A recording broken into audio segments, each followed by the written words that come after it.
Bazı insanlar kendilerine görev verilmiş gibi sanki o görevi yapmak için dünyaya gelir. Nasıl Michael Jordan basketbol oynamak için dünyaya geldiyse, futbol için nasıl Maradona dünyaya geldiyse, Formula 1 için Ayrton Senna nasıl dünyaya geldiyse benim teyzem de bu köfteyi yapmak için dünyaya gelmiş. Esasında o kadar güzel yemek yapamayan bir kadın değil. Fakat onun üstüne bu köfteyi yapanı daha önce görmedim. Mümkünatınız varsa baldo pirinç ve 3 yemek kaşığı pirinç yeterli. Hatta sizin güzel hattınız için şöyle dolu dolu 4 yemek kaşığı yapalım. Pirinci hemen yıkıyoruz.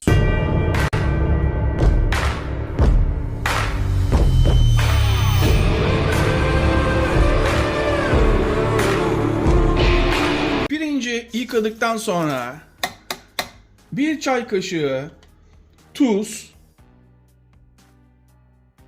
sıcak suyun fazla olması önemli ve hemen arka ocağa alıyorum. Burada zaman önemli. Sizden sadece 15 dakika pirinçleri haşlamanızı istiyorum. Bugüne kadar yediğiniz en iyi kadın buğdayı yapacağız. 250 gram dana döş kıyma ve diğer yarısı 250 gram dana döş kıyma. Yani toplam yarım kilo dana döş kıyma kullanıyoruz. 1 yemek kaşığı zeytinyağı ve yarım yemek kaşığı tereyağı. Bu kadar yeterli. Hatta az bir takviye daha yapalım. 1 soğan. Yalnız pirincin haşlanma süresi çok önemli. Çünkü fazla haşlarsanız nişastası ortaya çıkar. Bu da istemediğiniz bir durum elde etmenizi sağlar.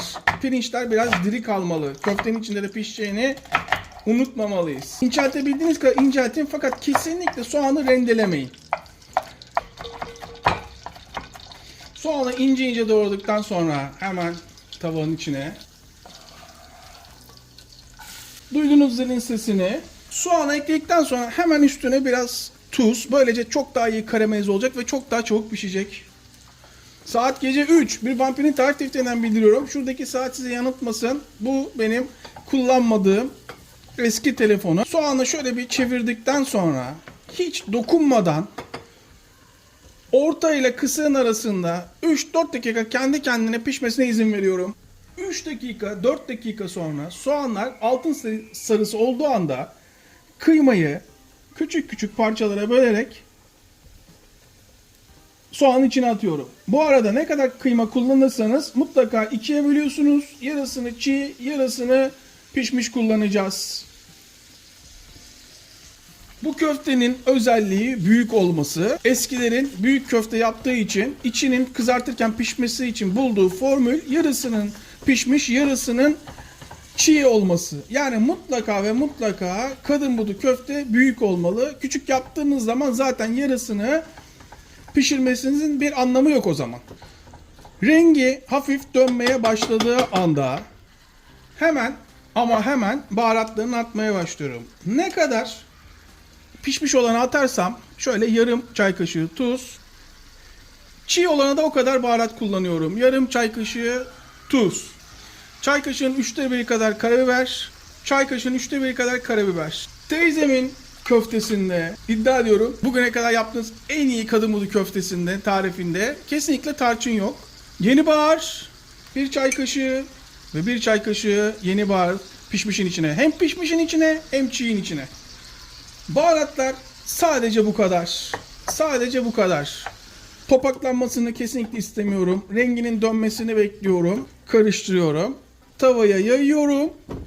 Ve kendi kendine 5 dakika pişmesine izin veriyorum. Bir anda pirinçlere yoğunlaşıyorum. Artık istediğim kadar piştiğini anlıyorum. Süzmem gerekecek. Bastırdığım zaman kesinlikle dağılmadığını görüyorsunuz değil mi? Böylece istediğim dirilikte olduğunu ama yarı pişmiş olduğunu da hatta yarıdan biraz daha pişmiş olduğunu anlamış oluyorum. Şöyle karışımın içine bırakıyorum. Böyle yağ ile birlikte bütün çiğ kıymanın üstüne pişmiş kıymayı içine katmanızı istiyorum. Ve soğuk kıymayla normal pirinci artık birleştiriyorum. Galeta unsuz müthiş bir köfte yapacağız. Yoğurmadan önce şöyle bir soğumasını bekliyorum. Elimin değeceği kadar soğuduğunu inandığım anda, bu arada neşter yavrum, çok iyi yoğurmanızı istiyorum. Sıcaklığının gittiğini anladığım anda yumurta pişmemesi için hemen soğuduğunu inandığım anda bir yumurtayı kırıyorum. Ve yumurta ile birlikte yoğurmaya devam ediyorum.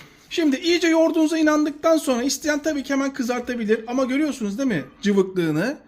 Ve baharatların tamamen kıymanın içinde lezzetlenmesi için eğer bunu kapağını kapatıp dolaba kaldırırsanız, bu hemen dolaba, tam 2 saattir köfte burada bekliyor. Hemen ocağın başına geçebiliriz. Beraber açalım ve köftenin son durumuna bakalım. Bekletmenin ne kadar fark ettiğini görüyor musunuz? Nasıl kendine gelmiş? Avucumun içi kadar alıyorum. Tekrar köfte kıvamına gelmesi için yoğuruyorum. Daha sonra yuvarlıyorum. Avucumun içinde büyüklüğüne bakıyorum. Tam avucumun içi kadar büyüklüğünün doğru olduğunu anlıyorum ve bastırıyorum. Bazılarına şaka gelebilir ama Türkiye'nin en iyi kadın budusunu yapıyoruz. Hodri meydan, işte mutfak, doğru mu değil mi yazın. İyice inceltiyorum. Büyüklüğüne bakıyorum. Evet ve 3. Bana 3 tane yeterli. Hop. Hemen teşkilatı kuruyorum. Ne yazıyor burada? Un. Hikaye mi anlatıyorum? Ne yazıyor? Un. Pudra şekeri mi zannettiniz? Un. Ne bu? Ne bu? Yumurta. Çakarlı araç mı zannettiniz? Yumurta hemen buraya. Yumurtaya hemen biraz tuz. Ve çırp.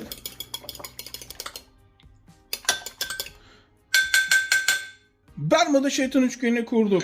Yumurta, un ve köftelerimiz. Ocağın ısısı en yüksekte yanıyor. Hemen orta ısıya getiriyoruz. Kesinlikle bu köfteyi en yüksek ısıda yağ ısıtarak kızartamazsınız. Hemen üstüne yağ. Çok fazla yağ ile doldurmanıza gerek yok. Çünkü köfteleri bıraktığımız zaman köfte dibi indiği anda yağ yukarı doğru çıkacak. Fazla yağ gerek yok ama ne kadar çok yağda kızartırsanız çok daha kolay kızartacağınızı da unutmamanız gerekir. Hemen iyice unladıktan sonra ve ununu şöyle silkeledikten sonra hemen iyice yumurtalıyorum her tarafını. Eğer saçaklı yapmak istiyorsanız ve yağınızın ısındığına inandığınız anda şöyle fazla akıtmadan hemen yağın içine bırakıyorsunuz. Ve hemen içine bırakıyorum.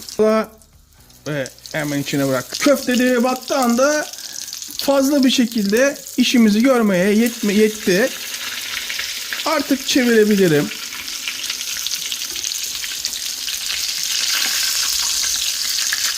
Nasıl gözüküyor? Öf.